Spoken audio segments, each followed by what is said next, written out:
With that Splatoon 3 demo coming out in various regions, soon to be with everybody, there was already a video showing off creating an Inkling on this channel. I did want to make the Octoling right here. You should note, the difference is basically when you're selecting whether your Inkling is a boy or a girl, and really I think that's fluid because the hairstyles, quote-unquote, like you could probably make just more gender-fluid characters probably, but that's where you'll select whether it's an Inkling or an Octoling, and I kind of realized, yeah, I showed off all the creations of the Inkling, but why not show what everything looks like for an Octoling? And then after that, we're going to actually show you the process of picking your Splatfest team. One thing of note in that Inkling video, this is so amazing. So like, sure, there's these kind of hyper colorful eyes and everything. Some of them are even like blue and dark blue for the pupil and whatnot, but then there's these tricolor eyes. And so this is really cool because Splatoon 3, with the tricolor turf war, right? We even have these tricolor eyes. They have that kind of ring around the iris. Oops, I just went back right here. Now let me get back to the eyes. These are really neat, man. I love this. So anyway, let's go ahead. We'll select one of these tricolors. So here, now it's make the cut, right? And so this is where, like, for instance, I selected what would generally be probably the boy Octoling. But you can see what these hairstyles, again, it's quote-unquote, right? It's like tentacle styles. You can see what they all look like, and they're pretty different now than the Inklings for the most part. There's some that have, like, certain similarities, right? So, like, for instance, this one is, like, almost similar to the one that I picked as the Inkling. I was looking for some kind of hair flipped up in the front look or whatever. This would probably be the closest with the Octoling. I don't know. The eyebrow's gonna be basically the same. And then I'm actually pretty positive, yeah, these are really gonna look like the design choices for the Inkling as well. So you can remember, of course, in that video I showed off these pants over here. They have the 3 white dots underneath them. So I'm actually gonna select those in the end right here and show that off. So yeah, we'll do this. Where you see yellow right now is obviously gonna be whatever your team's color is whenever you're playing Turf War, whenever you're in the Splatfest, or etc, etc. And of course, you gotta make little buddy, man. It's all the same hairstyles right here, so I can just go over those really fast. You know, you can watch the previous video if you want to look at them slower, or just pause it. But yeah, there's our Octoling right here. So I know that was really quick, but that's why we're actually gonna blend this video. So here, you usually start out right in this spot. I'm gonna kind of speed this up because we run so slow.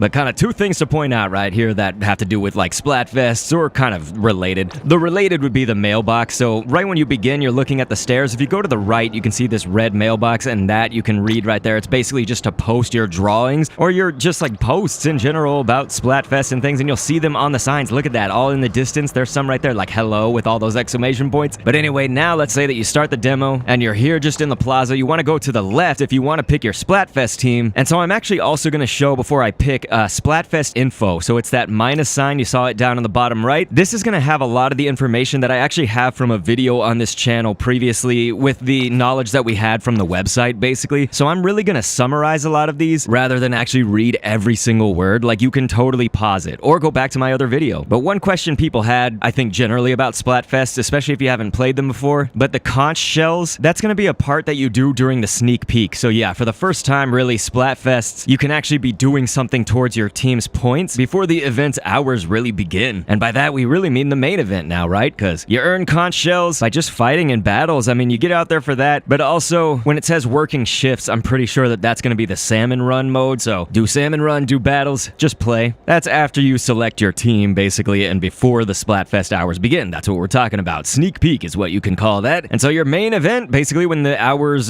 duration finally begin, basically, just win those Splatfest battles, right? And once in a while, you'll get the battle multiplier, so read that bottom paragraph for that. So then what's new about Splatoon 3 and how they handle Splatfests in this game is that we're going to get a halftime report. I think in the old days, Splatfest just used to be 24 hours. Somebody can correct me actually in the comments, but essentially they give you the halftime report then at 24 hours. They talk about who's in the lead, but also then we go into tricolor battles where there's actually 3 different colors of ink, and so that's what we're going to explore in just a second. But look at this, the battle basics. A Splatfest is turf war, of course, but you're going to get points for your team based on how well you do in the turf war, and you're basically fighting for your team to get the most super sea snails in the end. Like, that's the reward, I guess, is what I'm saying. So you don't get the super sea snails until the very end of the Splatfest. You go and return your Splatfest tea and all that. You'll see it when the first one's done if you've never done this before. It's like really easy. The game forces you into it, basically. So we described this in my other video, but open Splatfest battles are basically what you want to do. If you want to team up with people, you have to do it in like a group of 2 or 4 players. You can't have like yourself with 2 others making 3. You know, it has to be you and another, or you with like all 4 slots being filled. Hopefully that makes sense. And then pro is where you would go if you are playing solo. low, but you want to kind of get that more competitive element maybe. That's very much also going to try to place you with people who are of your rank. Now, when you do team up with your friends in open battles, it'll try to like get your rank somewhat, but you could probably, for instance, start your first match against a team that's like way better than you. I think it really does try to like match you with people who are somewhat close to you. Again, a little bit of it is just how the cookie crumbles, but here we go, the tricolor battles. This is going to go over basically the basics of that, I guess. I do just want to say, look at those screenshots and see that the winning team, they're going to have 4 people, and then the other teams are going to have 2 people. So that's what they're going to talk about here. Here, players will fight in an intense 2 versus 4 versus 2 tricolor turf war. I still haven't figured out all the ins and outs about why they gave the leading team 4 people, other than you're going to be kind of in the middle of the map, and then the other 2 teams are going to be on either side, and so it's like a little bit more for you to have to deal with, but you do have 4 players, so it's like, to me, it's almost even. It's just they do mention something here coming up that basically it is seemingly going to be harder for that defending team, the leading team, let's say, that's winning the Splatfest so far. If they have 4 players, sure, that's all great, but those other 2 teams can also kind of coordinate attacking you at the same time. So again, the leading team should be called the defenders. The other 2 teams, the runner-up teams, you can call it,